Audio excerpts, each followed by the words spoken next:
This is I Should Be Writing, Season 17, Episode 48. I've forgotten immediately. Yeah, sure, 48. But I should be writing. I should be working on my craft. I should be writing. I should be submitting my next draft. But I'm sitting home watching Doctor Who. Hi, this is I Should Be Writing, the podcast and live stream for wannabe fiction writers. I'm your host, Mer Lafferty, and I've been doing this since I hadn't sold a story at all in 2005, and now it's 2021, and I've had 6 books out. 5. You can't lose count when it's below 10, really. 5 books out. I'm working on the 6th one, and I've won awards and stuff, so I just kind of see this podcast as my chronicle. And I'm very happy to say that I worked in ADHD hyperfocus power of, hyperfocus this weekend, and I cleaned up the entire archive of I Should Be Writing. And what I mean by that is, over the years, the many, many years, I have adopted and dropped naming conventions. I've changed logos. Sometimes I update the ID3 tags, sometimes I don't. All of you who've been following for so long, I'm sorry that your archive of I Should Be Writing is garbage, and it's my fault. So basically, I went in there and I cleaned it all up. Consistent art, consistent ID3 tags, consistent copyright. And I've taken all the special episodes and the NaNoWriMo episodes and put them all neatly together. So, as of the website, it's updated up through season 15. 15 seasons are downloadable on the website. And I am putting them downloadable by season, not just 10 episode chunks. So there's new downloads for each season. I'm not done entirely yet. I've still got a lot of extra Patreon support audio to go through and clean up, and I'm about halfway done with the whole Ditch Diggers archive. But it's in progress, and I'm very, very excited to say that. And if you want access to all of this content, you can support on Patreon or Jemmy or Coffee. Each of them has a membership ability, and you can get, all I ask for is $1, just like $1, and then you can get all the archives. Probably over 1,000 episodes by now, because even though this is sort of around, I'm getting close to 600 official episodes, but like I said, I've got NaNoWriMo episodes, I've got Patreon exclusive episodes, I've got special episodes. What was I don't even know what I was thinking. I really don't know what I was thinking. So, I've called those the I Should Be Writing Dead Letter Office, because I don't know where they fit. They don't fit in the same year. A lot of them are interviews, but it's all there, and I'm making it available. So, and the Patreon, thank you, Numbers Ninja. And I gotta, my next goal, believe it or not, is to create at least a basic wiki of what episodes talk about what, with what top interview person, and where it fell. Maybe even where it fell in my career. That sounds like a bit too much. No, I won't do that. But anyway, I want to get a wiki out, so if you want to say, find the Neil Gaiman episode, I think I have 2, actually. Can't remember. Sorry. If you want to say the Neil Gaiman episode, then you should be able to find it pretty quickly. When before... no, you could not find it. If any of you lost your information on where the archive is and what the password is, let me know. But you probably should contact me via Patreon so I know for sure that you're a supporter. Or Coffee or Jemmy, actually.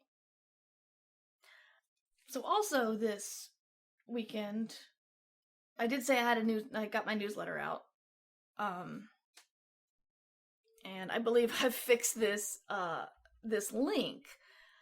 Yeah,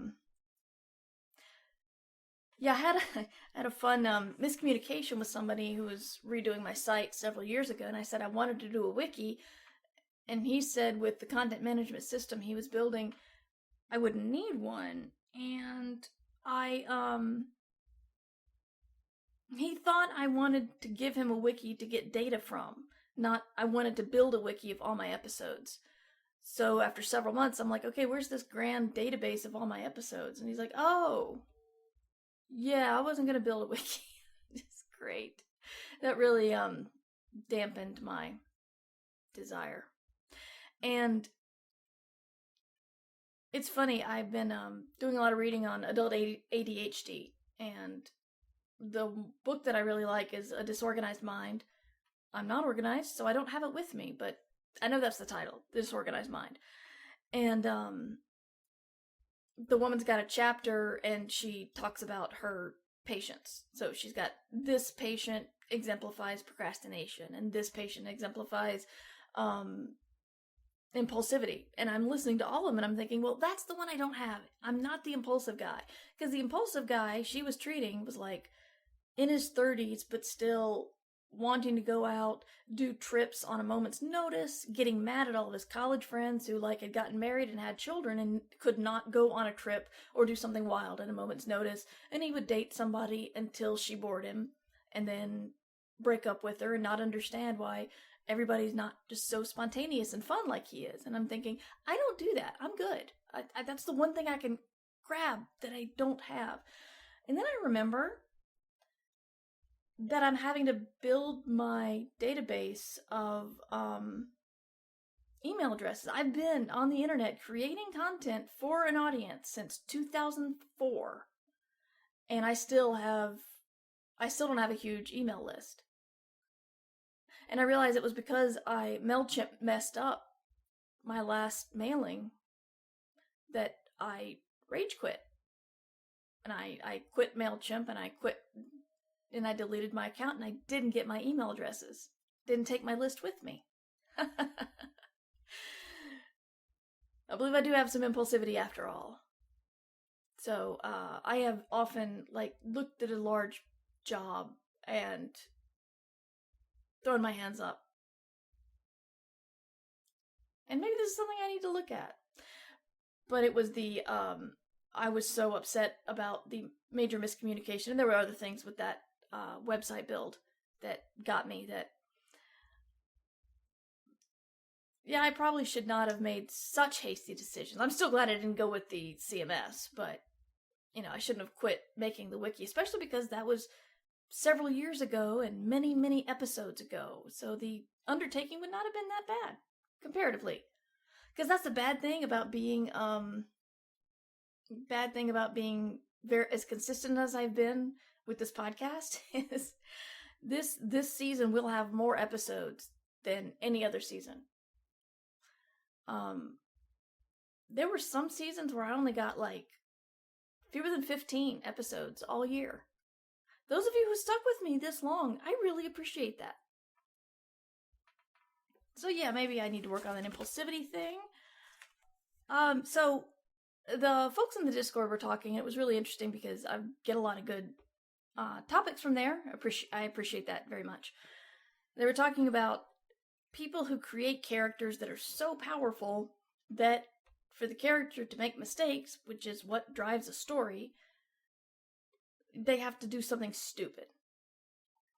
And this is similar to the kind of plot problems that rely entirely on, no, don't tell me now, tell me after this really stressful thing that might kill you or me or separate us or destroy all communications. Tell me then. which is one of my least favorite ways to hide information from somebody. When someone actively, when your problem can be solved by a 2-minute conversation, and all of your conflicts are designed to keep that conversation from happening, I think you need to look at the root of the problem. So, similar to that is the too powerful character. And these characters they're not good ideas. Simply because it's hard to think up something. Oh, thank you for the subscription, Jody.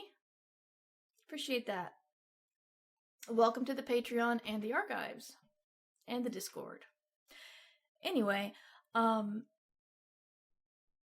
the Superman is a really good description of an overpowered character. They made him... Now, I don't comics nerd at me. I don't know the full 100% history of Superman, but Superman was created to be nigh invulnerable, super fast, can fly, super strong, heat rays coming out of his eyes without burning his corneas, and he just got to be so powerful. It was like, well, I think we're gonna have to throw in kryptonite, which is... I still don't understand kryptonite. Like, how could the place of his origin hurt him? But whatever. And if there is, I'm sure there's like a hand-wavy reason out there. That's not really the point. Is they had to come up, like, they created this Superman, and then they didn't know what to do with him. I think later also they made electricity one of his weaknesses, I think. But anyway, the problem with something like that is when you build someone more and more powerful, you have to keep throwing bigger and bigger things at them. How many times did Buffy the Vampire Slayer have to save the world? It was, and every season, it's like, oh, the world is in more danger now than the other time it was in danger. But for just mundane, non-superpowered people, you can have somebody who's a very, like, brilliant at their job. The best musician, the best surgeon, the best hot dog eater. Some people make a living off of speed eating. It's not a job I would take, but whatever. And then when people try to give them a problem, they forget something completely obvious. Or they allow someone to get,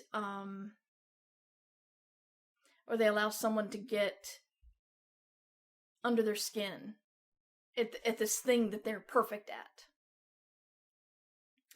And,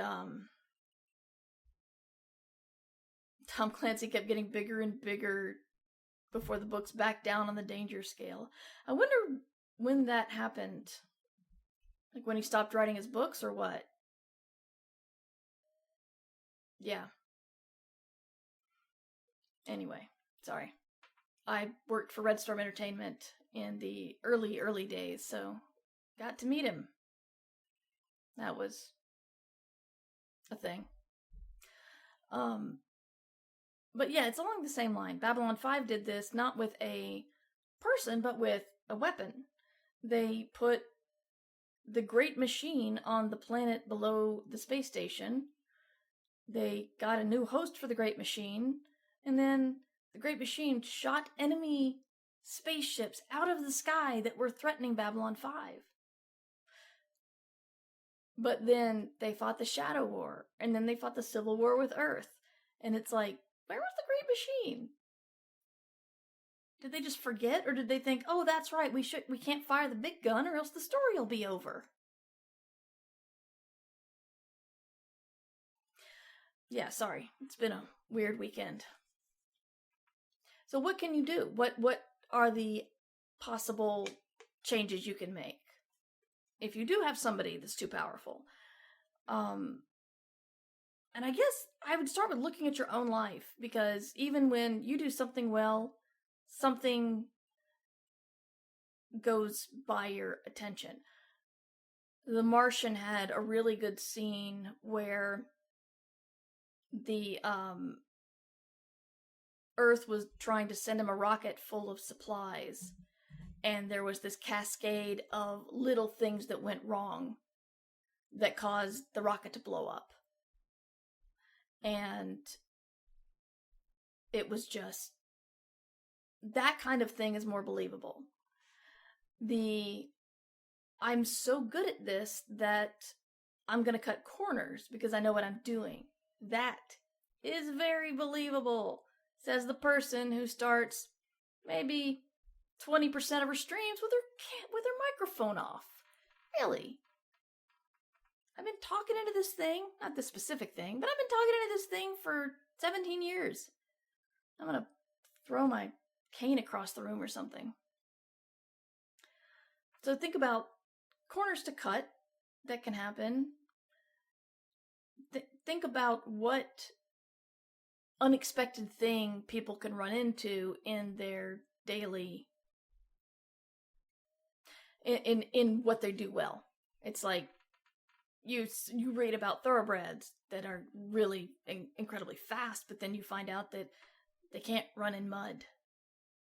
And then you've got horses that love mud, but you get this like super fast horse and you think it's going to win every race, and then it rains. That's the kind of thing that you can't control that is believable. But relying on a message going astray, or as my husband and I have the joke of not over the link, which is what they say on Babylon 5 before someone dies. It's, don't tell me that over the link, tell me that in person, I'll meet you around the corner. And then they're dead. Or they get shot. It feels like Band-Aid. Fixing a plot hole with a Band-Aid, really. But little things can cause huge problems. And creating the cascade is something you can do for your overpowered person. I think one thing that the new Star Wars trilogy didn't do enough of is put Rey and Finn into social situations. Because everyone was complaining, okay, all the dude bros were complaining that Rey was a Mary Sue because she was so good. She lived on her own in the desert and was a scavenger. Yeah, she was good or she'd be dead. But throw her in the middle of an important meeting with diplomats, and she should not know what to do. Actually, Finn did that in the first movie when he was just basically trying to run away as fast as possible at any moment he could. And that was pretty good with the, I don't care about anybody else, I don't know how to react around anybody else. But both of them had very solitary, strange growing up times. Growing up times. That's a good word. Good set of words. But showing their weakness with interpersonal conversation. It's like, from what we saw, the only social situations Rey was in was haggling. See, that might have gone really funny. Trying to haggle through everything. Anyway, I'll save that for my fanfic. I said that like fanfic's bad. I don't mean that. It's just not a story I'm able to tell right now. So yeah, the throwing somebody into a situation where they're not comfortable. And that's something that's a lot of people do well when it's like public speaking, or speaking to, if they're good at public speaking to a hostile audience. Or speaking to an audience that doesn't know anything about what they're talking about. I had to do a talk about podcasting to a bunch of teachers at a local community college. And when I realized none of them were science fiction fans, I froze. It was awful. I basically had built my entire talk on all the science fiction people. I don't even remember what it was. I just remember when nobody in the room had heard of Cory Doctorow, I was out of my element. And for some reason, a lot of people would rather die than do public speaking, and I'm okay with it. Granted, every once in a while, especially during a live stream or if I'm on the radio, I will stop and think, there are people listening to this. Oh God. And now this is all I'm thinking about. And now I'm still only thinking about this and not the next thing to say. Yeah, I go on that spiral occasionally, but I'm not really nervous, and if I'm prepared, I do okay. But that was a time that I was thrown badly. It was painful.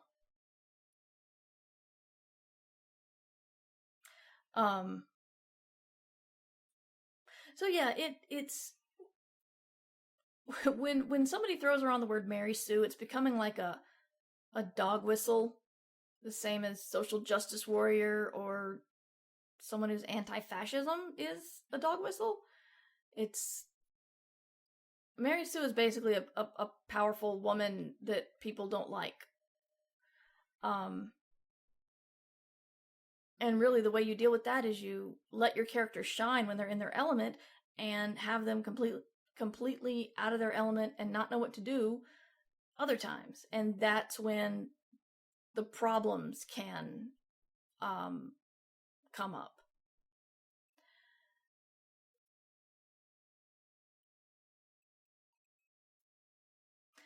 Yeah, I was going to talk a little bit more about Mary Sue's. What I have. Oh yeah, the other human mistake I wrote down was there was the anime from the 80s, Ranma 1/2, that is how I got introduced to anime, and it still has a very special place in my heart, even though some of the parts didn't age well. And it had a very talented chiropractor on the show, and I mean, you see him like heal people, and then you see him hit somebody in the lower back to make their legs go out later. Like he just like pats somebody on the back and the person falls down when they get around the corner. But when the woman he loves comes around, he's basically a fool. He injures his patients, he breaks stuff, it's very, very silly, very slapstick. And it's gotten to where his patients will run away when they see her coming because they know he will start to injure them if he's treating them and she walks in. So that's one of those ways of getting somebody who's really good at their job and screwing it up for them. And then of course there's the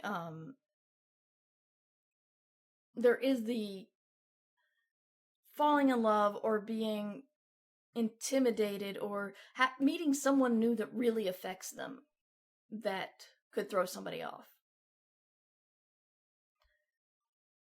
You know, doing what you do well is great but when someone's watching you and someone's expecting something and someone's hostile, that's a different situation. Before this, I just had my violin lesson, and because of travel and other issues, I have not practiced, and I was very frustrated. And when we were done, I got off the call and I ran through what I learned, and I did okay because my teacher wasn't watching me. I had zero performance anxiety. Kind of pissed me off, actually, but I was glad that I figured something out, but I was not good at all. I've had the problem of having a very, very competent investigator. And, of course, my very competent investigator in my new book is very good at what she does, only no one wants to be around her because people die around her. And it's how I imagine people would treat Murder, She Wrote and Miss Fisher, and like no one would ever visit Midsummer County and all those places where all the murders happened. It's someone actually responding to that in a real way. Yeah. And that's actually her one of her biggest problems is because no one wants to be around her because death happens around her. But when she's investigating the murders that happen around her, she's very competent, very good. But other times, she's not so good with people. Because she's used to them dying and then other people blaming her. A little bitter. Thank you for listening to I Should Be Writing. If you would like to hear the extended version of this episode, you can support at Patreon for as little as $1 at patreon.com/mightymur, or you could just come hang out with us on Twitch, where we will keep going with this conversation. You can learn more about me and my books and my podcasts at murverse.com. You can email me your questions about writing at mightymur@gmail.com. My socials are Twitter, mightymur, Instagram when I remember to put something up, and that's mightymur2. And you can catch this show and my other streams live on Twitch, twitch.tv/mightymur. Thank you to John Anelio for the use of his song, I Should Be Writing. And thank you to Summer Brooks for the awesome production she gives. So that's it for me. I'll see you next time. And until then, you should be writing. I do this to myself? This podcast is brought to you by my Patreon supporters. If you would also like to join the ink-stained fabulists, go to patreon.com/mightymur. Up on that shelf, on the spine of a paper bag.